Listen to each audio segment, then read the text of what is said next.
We're back once again. Welcome to Carson's Reads. Today, let's just jump right into it. We're going to talk about this book. It's called Norwegian Wood by Haruki Murakami. And it's what a wild ride this book is. Just to summarize, I read this actually in preparation for, I had the opportunity to go to Japan. And so in prep, I wanted to read a couple books, like Japanese books. And so my last book review, if you've seen it, is about Hachiko, which I didn't know was a children's story. And I said I needed something a little more substantial. This was actually a gift given to me because somebody knew that I was going to Japan. So Christian, thank you. And this is this bookmark, it's kind of like making sense with the story of the book. Where did I get that? I got that in Paris, I think. Anyway, the little note that my friend wrote, and I'm gonna read it. It says, Carson, you're going to Japan, and this is one of my fave pieces of Japanese literature I really hope you like. And I did. I would highly recommend it. It gets a little more like sexy than like what I'm used to or what I expected, I guess, from the book. Like, it follows, okay, let me talk about the storyline. It follows this guy, this Japanese guy, and the beginning of the story, he's on an airplane and he hears the song Norwegian Wood by the Beatles, and it like hits him with like a wave of nostalgia, and he thinks back and he tells this story of like his college years. And the book is called Norwegian Wood because there's a girl, her name's, and I might be bad at pronouncing, Naoko, and that was her favorite song by the Beatles. And so the story goes, they had a really close friend, I think his name was like Kizumi. Oh, I hope it's that. It was friends. It was Toru Watanabe is his name, and then it's Naoko, and then there's a third one, and I think his name was something like Kizumi. And they were just best of friends. Naoko and that guy were dating for a really long time, and unexpectedly Kizumi, what if it's not Kizumi, you guys? Kizuki. Yes, it's Kazuki. It's not Kizumi. I'm so sorry about that. He unexpectedly commits suicide. And so now it's this group of 3 best friends is now just 2. And so they're there for each other. And they start to develop feelings for one another. And it's really hard on Naoko because she feels like she's betraying this person who she dated for years, who she thought was the love of her life, and now she's developing feelings for his best friend. And so it's just kind of that dynamic. And then she just struggles a lot with coping with the death of with Kizuki. And yeah, she goes, I don't want to like tell too much so as to spoil it. And even if I do say a lot, it like won't spoil it, because it's honestly a whole lot of the way that this story is impactful is the way that it's written. It's just so simply written. It's kind of like and I think they even make comparisons to it. I think I marked one of it. It's kind of like Catcher in the Rye. They talk about Catcher in the Rye in this book, and they talk about The Great Gatsby. And it's kind of like that. It's very just straightforward. It's matter of fact. It's like nostalgic because it's him thinking back to this time, but it's very just kind of sad too. So it's a sad book, you guys. And so she goes and she checks herself in, I think it's called, to a sanatorium, just so she can like disconnect and work on healing herself. And so she goes there and leaves Toru Watanabe, and so he's in Tokyo by himself. He's still going to college, and he meets another girl named Midori, and they start going out a little bit. They develop feelings in a different way, though. She's more lively. She's more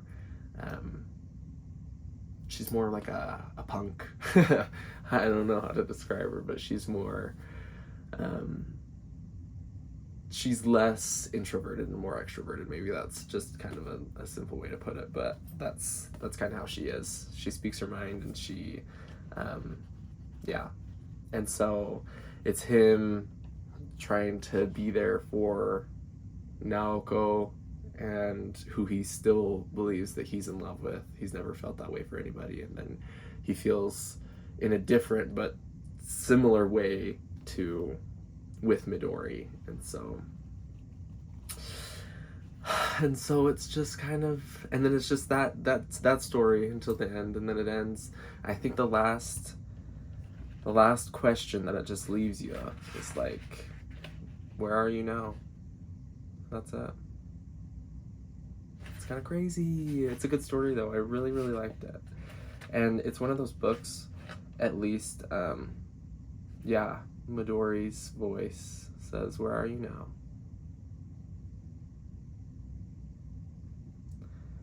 I don't want to read the last page, even though I just did.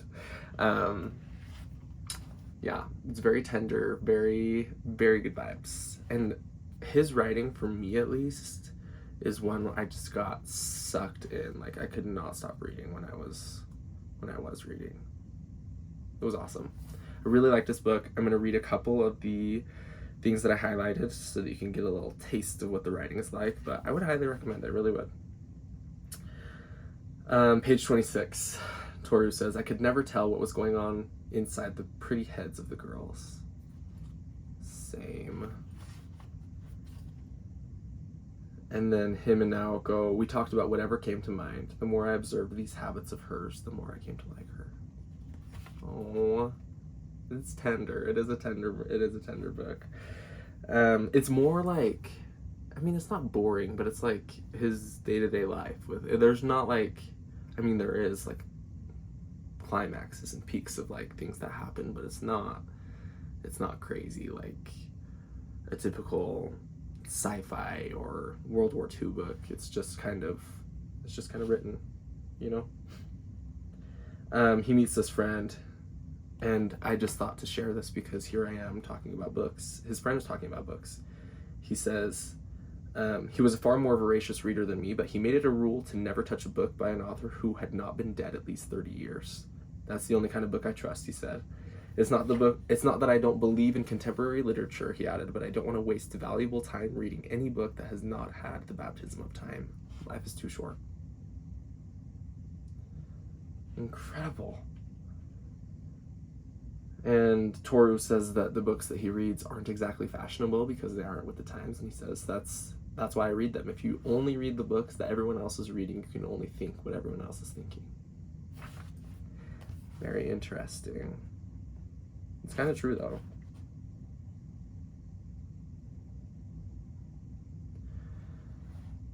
He's in college, and he says, because I hated the place so much, I wasn't going to let it beat me. That's what motivated him to do well in school, is that he hated it so much he wasn't going to be beaten by it. And I feel that. No, never mind. I was going to say, like, I relate with the main character, but only just, like, this much, not, like, totally. What else? Just a couple more things. He meets a friend of Naoko's that she has in the sanatorium. And it says, you've got this funny way of talking, she said. Don't tell me you're trying to imitate that boy in Catcher in the Rye. They're very similar. What's his name? It starts with a C. Colum Hallfield. I can't remember. Colton Hallfield. I'll look it up after this. He asks her, this friend, what happens when people open their hearts? And she says they get better. Dang. Like, it's just a book that when you finish, you're like, dang. And everything's just said with like such like matter of fact, like, and this is a little quote that does well. Now don't think I'm trying to seduce you or tease you, I'm just telling you what's on my mind with total honesty. And I have written on the side, all the characters do this so well. They just say, I honestly think that more people should just be more open with exactly what they're thinking. The one thing that I didn't agree with, it says, if you're in pitch blackness, all you can do is sit until your eyes get used to the dark. And I said, I don't know if that's true. Go and find a light switch. You don't have to sit there. You don't have to just be a victim of your circumstance. You know what I mean? So it is a tender look on life, and I really liked it. I liked the way that it was written. Some parts were a little spicy, and sometimes I think that's a good thing. And so, anyway, that is my review on Norwegian Wood by Haruki Murakami. Have you read this book? Have you read any of his other books? I know that he has just a ton of really famous books. So if you have any recs, feel free to drop them. I hope you have a great day. And that is that on that. This has been Carson Reads. It's called Carson Reads because I'm Carson and I read. Tune in next time. I think we're going to talk about the Count of Monte Cristo. So, ciao.